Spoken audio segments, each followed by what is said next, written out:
Coreea de Sud are a 6-a cea mai puternică armată din lume, iar guvernul de la Seul a decis recent să investească și mai mult în apărare. De ce se fac aceste pregătiri? Statul peninsular observă tot ce se întâmplă în complicata sa vecinătate, dar și în restul lumii, iar concluzia este că ordinea mondială este tot mai afectată. Coreea de Sud își păstrează diplomația ca primă armă, însă, în egală măsură, își securizează poziția pentru că valorile importante trebuie apărate cu orice preț. Rim Kapso este trimisul Seulului la București și discutăm împreună despre cât de asemănătoare sunt de fapt Coreea de Sud și România. Sunt Cristina Cileacu, începe Pașaport diplomatic. Rim Kapso, Ambassador of South Korea in Bucharest, welcome to Diplomatic Passport. Thank you so much, very much for giving me this quite important the opportunity. Peace is a very fragile thing, and the last year we witnessed the fact that even very stable areas like Europe can be affected. What Russia does in Ukraine influence the international relationship. How is this felt in South Korea? First of all, I can say that Russia's unprovoked invasion against Ukraine, it has sent global shock across the whole world. And I think, as many people argued, we are now entering into a transformative moment. I think we are ushering in a third transformative moment since the end of the Second World War. A Cold War, and after the Cold War, tomorrow world will be quite different from the world where we have to live in up to now. Even though the distance between Ukraine and Korea is roughly 7,000 kilometers away, but the after effects, the impact will be felt very far and wide in Korea as well. Everything we know until now, the global order, the fundamental values and ideas, everything is turned upside down. We have to put in our efforts, to deal with this new geopolitical crisis. It's absolutely important at this time for the countries and partners to share the same value to go through these difficult times. Could be going through these difficult times the fact that your government decided to increase almost to 6.8% annually the budget for defense. South Korea is already in the top 10 of the military international ranking, so you really have a strong army and a strong presence in the Indo-Pacific area. Yeah. Why these preparations? I can say that we have to guard against any possible scenarios. Because not only because we are confronting hostile North Korea, but we are also making very strenuous efforts to contribute to the advancement of universal values, freedom, and common prosperity.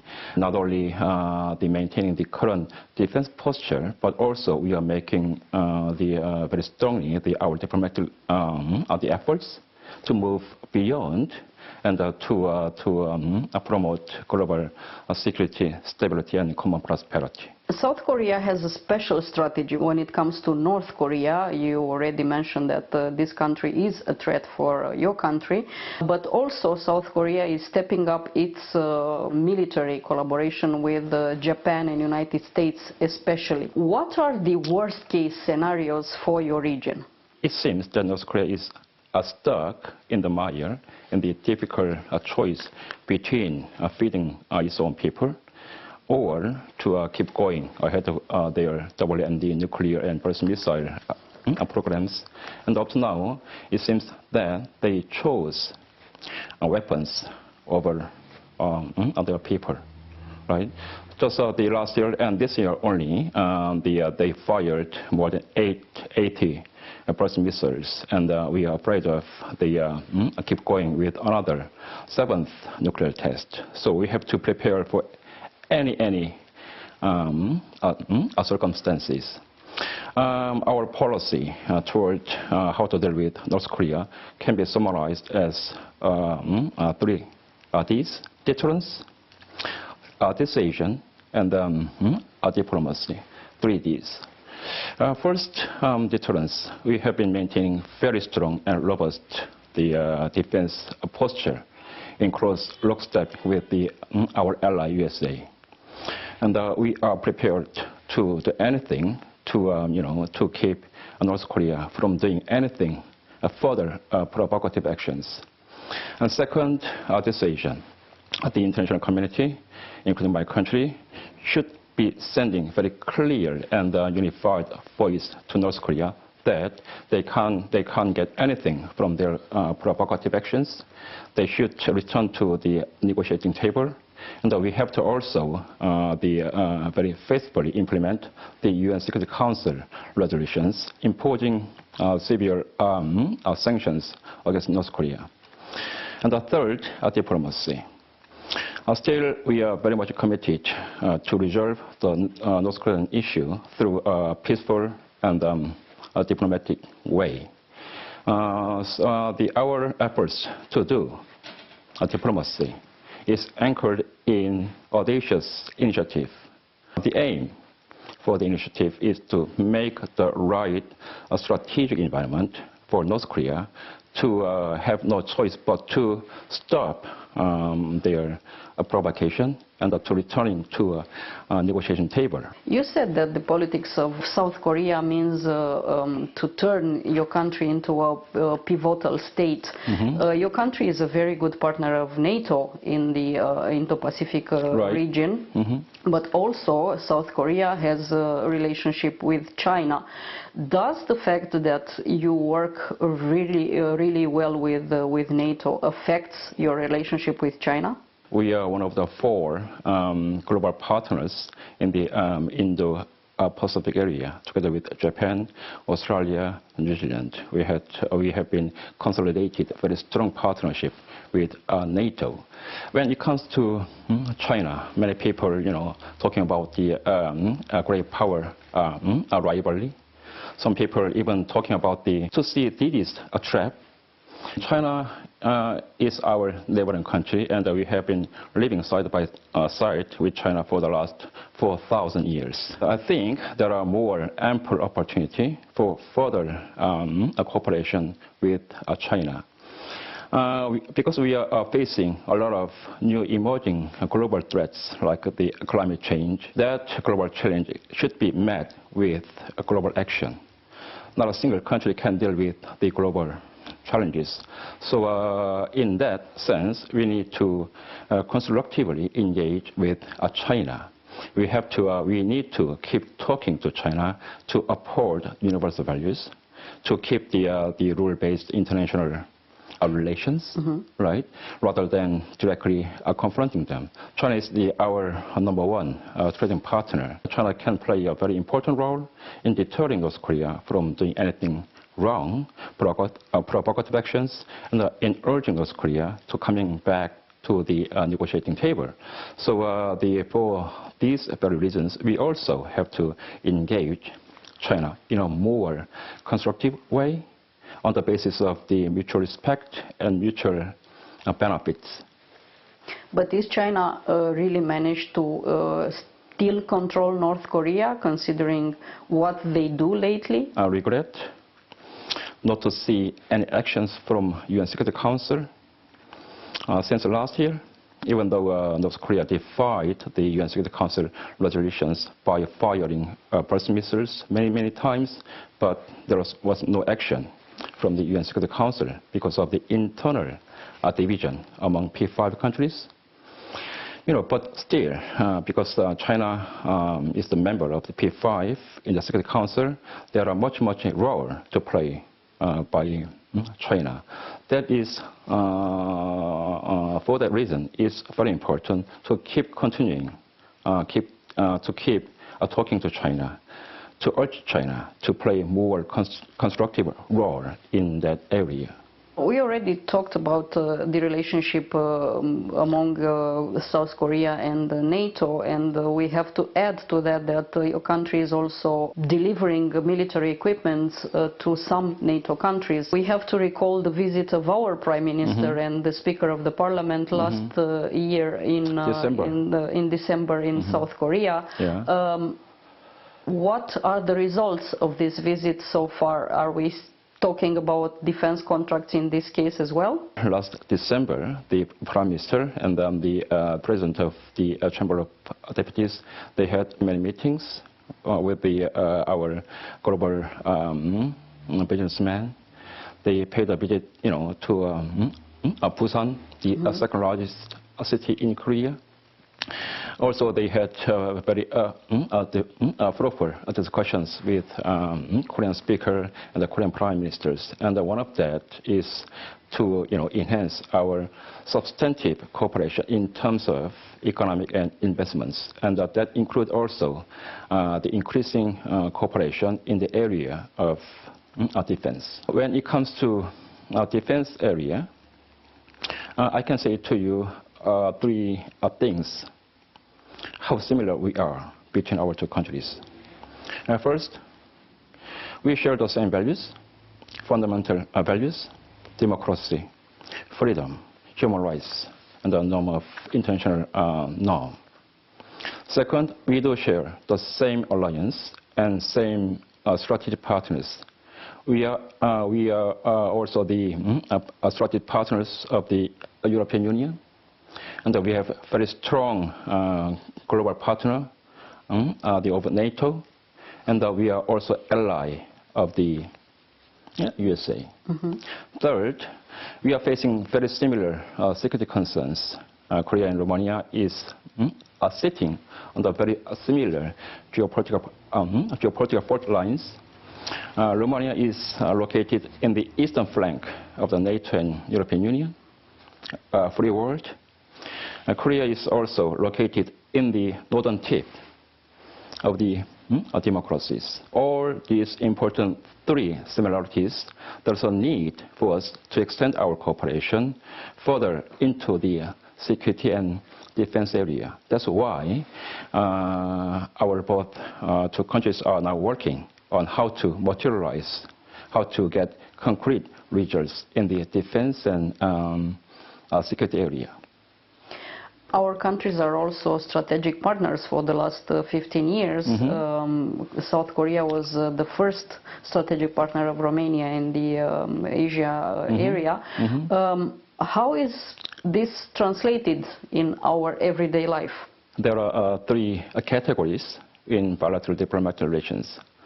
The highest form of bilateral relations is the alliance. Second form is the strategic relations. And the third category will be just normal friendly relations. Strategic partnership is a privileged form of bilateral relations. For example, my country has 27 countries out of over 190 countries as our strategic partner. And as you said, Korea was the Romania's first Asian country as the strategic partner. The strategic partnership should extend into more strategic areas, including not only the commercial, economic investment, but also it should be extending to the area of the strategic part, like the defense, or the energy, nuclear, or the renewable energies, or the infrastructures. That kind of thing can be done only by strategic partners, because it is long-term projects, and it is also contributing to the enhancement of manufacturing capacity of each country, right? So a strategic partnership means a lot.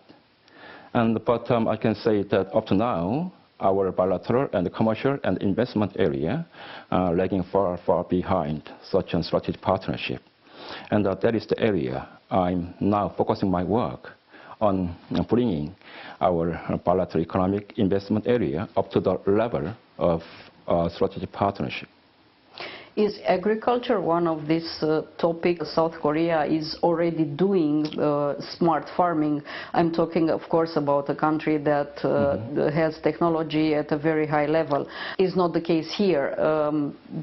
Is this on your agenda for promoting in Romania as well?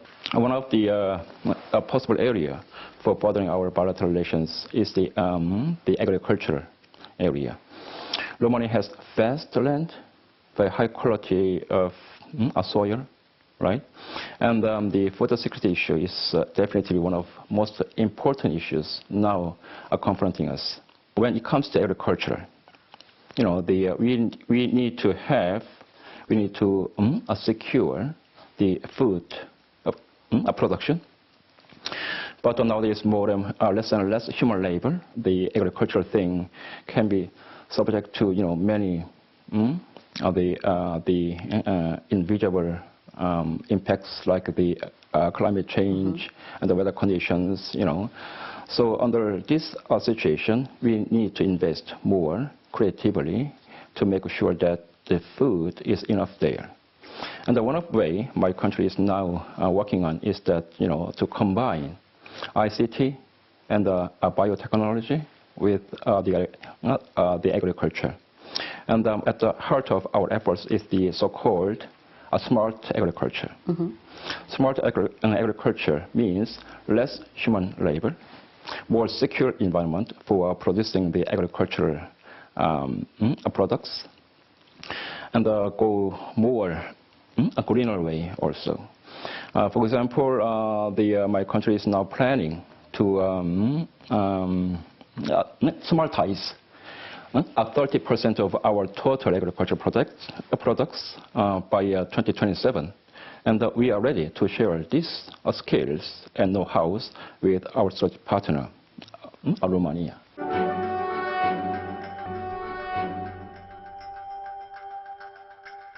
It's already 1 year since you arrived in Romania as a diplomat representing South Korea. How is your impression so far? I will not tell about just routine things. It's beautiful or culturally good thing, but you know, I felt a lot deep affection to Romania. Since I arrived here, I paid a visit to the former Romanian ambassador who served in Korea in the early 1990s. He showed me some books.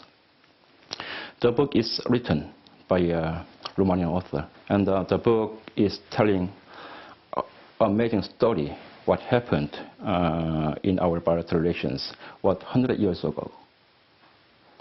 You know, just back in 1919, at the time, Romania, the Romania armele, was the one of the a victor country to attend the Paris conference. At the time, we lost our sovereignty. We were stateless, and we are not entitled to attend that peace conference. At the time, the Korean provisional government, in exile to another country, they sent an official delegation comprised of 3 people. And they arrived in Paris. They knocked every door of the victor's delegation in Paris to plead for our independence. But you know, they were all turned away. Nobody listened to our delegation, unofficial delegation, right? They were very disappointed, and suddenly one door opened, and one delegation invited our unofficial delegation to his room, serving teas, you know. And he said to our delegation, my country also lost our country for a long time, and we just achieved independence and got our state just less than 50 years ago. And I'm sure Korea will gain independence and Korea will rise again. That paragraph was written in the book. The delegation who encouraged our delegation was Romanian delegation. When I saw the book, on the part of the book, I was, you know, totally moved. Right? Yes, so even though our two countries has established diplomatic relations just only in 1990, but actually our bilateral relations got further back is more than 100 years. And I'm working as the Korean ambassador here in Romania, absolutely to promote our national interest, but also I'm working as the ambassador here to pay back what we owed 100 years ago to Romania.